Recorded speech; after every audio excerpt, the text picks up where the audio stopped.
Is AI going to take our jobs? This is one of the big questions that we're asking just now, and it's been discussed, I think, really well on the Planet Money podcast. I heard this on it was guest hosting the Freakonomics feed.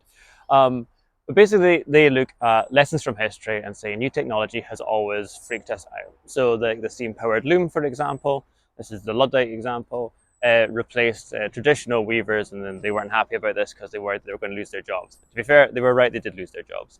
Another example might be switchboard operators around about the 1920s.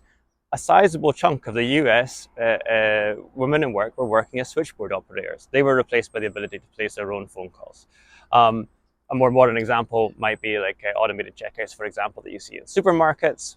Obviously, there's less people working on checkouts now. Does that then lead to less jobs? So this is the lump of labor fallacy. I'd never heard of this before, but it's actually about 130 years old. So the lump of labor fallacy is that there is a finite amount of work to be done. And if you automate a chunk of that work, then there's no jobs for people. It's a fallacy because for the past 130 years, it hasn't been true. That isn't what happens. Normally, when we automate work, it creates more jobs. Or the other place that you often see this is in the immigration debate. We're worried about people coming here and taking our jobs. It's so common, it's like a joke in South Park. Actually, when immigrants come to a country, they tend to create more jobs because just by the act of being here, they are creating stuff to be done. They buy more stuff, they might set up a business, then they hire people, this kind of thing.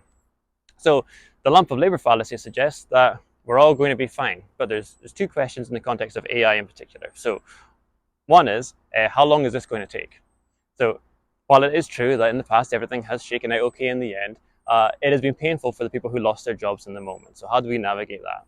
And then the second thing is AI fundamentally different? So AI is not like other technology. It's not replacing one job. It is replacing potentially all the jobs. I feel okay about this. Personally, my own view of work is that basically we are here to solve problems. The reason that we are working is we are solving problems. As long as there are problems, there will be work. And looking around, it's a nice day today, but in general, there's still plenty of problems to be worked on. So I feel quite positive. I say that I might be out of work next week when AI replaces me. We shall see. The podcast was from Planet Money. It was a guest podcast on the Freakonomics feed. I'll put a link in the comments. I hope that was interesting. Until next time, I will see you later.